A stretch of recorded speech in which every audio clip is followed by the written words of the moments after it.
Hello again. We're back to use the Kabbalah model of the 7 steps of creation and compare that to some of the Bible stories. The first Bible story that we will look at is the story of Cain and Abel. As a reminder, the first level or the first step in creation is Kether. And Kether is, of course, the unity of all things, the sum of all potential. It is completeness of understanding and light. When Adam knew his wife, Eve, they became one flesh. That is, they are a married couple. And according to Genesis, a married couple is one. And that is the epitome of what Kether stands for. Not only are they one flesh, but they are also the sum possible outcomes for the human race. They are that single source that contains our potential. The next step in the Kabbalah model is to separate or divide and create a classification of what is above and what is below. What is closer to the ideal model in Kether and what is not so close.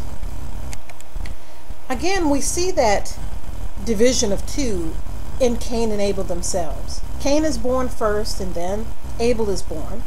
Cain is a tiller of the ground and Abel is a keeper of sheep.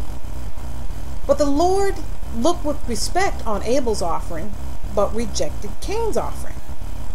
Abel is above Cain. He is more towards what the design intent than Cain is. Cain is below. Now we have the third step, which is grouping by kind. Again, we have Chesed, who assesses and sees what the structure is and says, hey, does this really belong in this group? And then Gavara says, okay, I'm going to group this in this group because Chesed says it's okay. So here we have Cain, and he's very, very angry because God seems to like his brother more than him. But God gives Cain that opportunity to become just like Abel, to rise up from out of this lower or below classification and become just like Abel, to be grouped with Abel. He tells Cain, if you do well, will you not be accepted? And if you do not do well, sin is lying at the door, and you are its desire.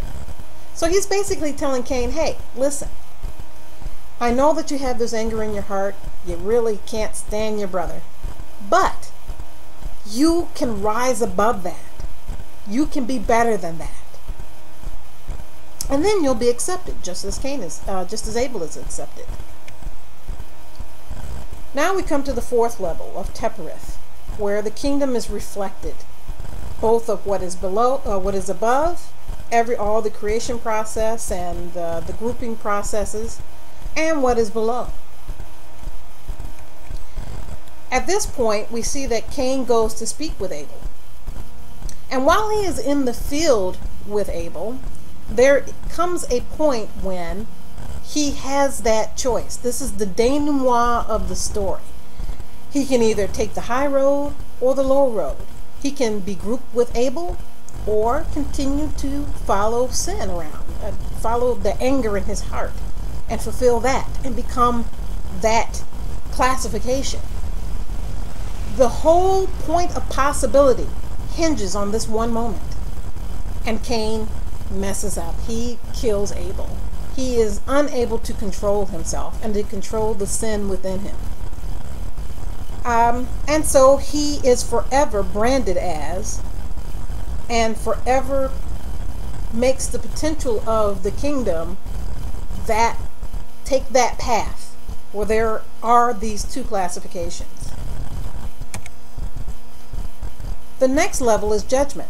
And of course, we have the Netzek and Had, the emotional judgment, and the mental judgment. You could also say it's subjective versus objective judgment. So here we have Abel is lying dead in the field. And God calls Cain out. He's like, hey, I hear Cain's blood crying out from the soil. And Cain at first tries to, deny that he had anything to do with it, but we know that, and the Lord knows that he did have something to do with it. It's completely his fault. So for his crimes, Cain receives the judgment that the earth will no longer produce for him. He has a double helping, if you will, of the curse on the ground. You see, the first curse on the ground made it so that by the sweat of our brow we produce our food. Well, for Cain, he can no longer produce anything out of the ground. When he goes to till it, the earth just says, sorry dude, can't give you anything. It was Cain's love of tilling the soil and gaining that recognition for his efforts that led him to kill his brother. He valued that way above the life of his brother. And so his punishment certainly fits the crime. He can no longer enjoy the tilling of the soil. The next level is law. And law is something that results from the judgment that is passed in the fifth part. We can see that Cain, he hears the punishment. He doesn't argue against the punishment, but he fears that if he cannot feed himself, because he can't grow his own food, the earth isn't going to produce for him anymore, he's going to wind up becoming a beggar, a wandering beggar, going from place to place and begging for his food. And anybody who sees him will just want to kill him because that's the only way he can eat. So God makes a law to protect Cain for 7 times. This symbolic week of protection is very important in understanding the unfolding of the Bible. Everything is about the 7 days. And we're not going to get into it here, but this becomes the basis of why the seed of the serpent, which Cain has now proven that he is the seed of the serpent rather than the seed of the woman, why it is allowed to stay around until that time frame is done. And once that time frame ends, the pact of protection is over with, and the seed of the serpent can be done away with. The last part of the cycle is to rest. This is the final state that the world finds itself in due to all that has passed before, because of steps 1 through 6. The final state of the world is because the seed of the serpent was giving a period of protection.